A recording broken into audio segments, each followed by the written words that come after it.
Okay, well, the significance of this spot, this is the old road that the Confederate forces used to retreat on. It's also an area that was heavily engaged. We're standing on the Confederate battle line as they were approaching the Monterey Pass toll house.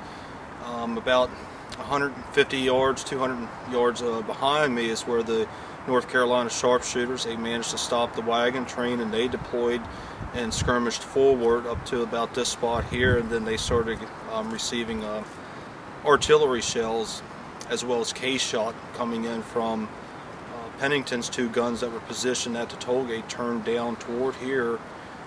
But the sharpshooters, they managed to go ahead and turn the tide, and they pushed all the way up to the toll house itself.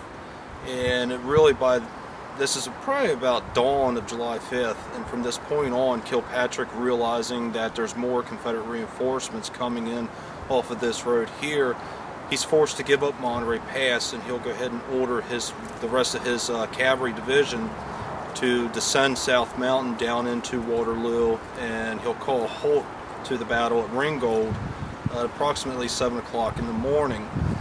This road here toward dawn is also the area where Iverson's North Carolina Brigade deployed. There was about 4 or 5 regiments that was with him, and they managed to capture several Kilpatrick's cavalrymen as they came up here to secure the pass. Once Kilpatrick gave up the pass because of this road here, Monterey Pass was secure for the rest of the Confederate retreat. During the next 2 days following the battle, all day on the 5th and as well as on the 6th, there were thousands and thousands of Confederate soldiers that bivouacked on this road.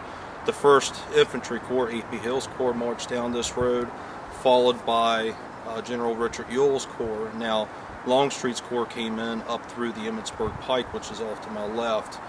And from there, the Confederates, once they got to this point, it was all downhill from there.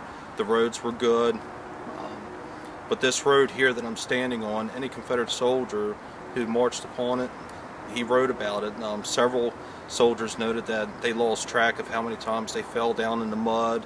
They waded through waters that were knee-high deep. Wagons that were carrying additional supplies, once the horses or mules were exhausted, they simply dropped dead. And because of that, and the way the road's cut out, or at least how it was cut out back then, they would have to remove the obstacle.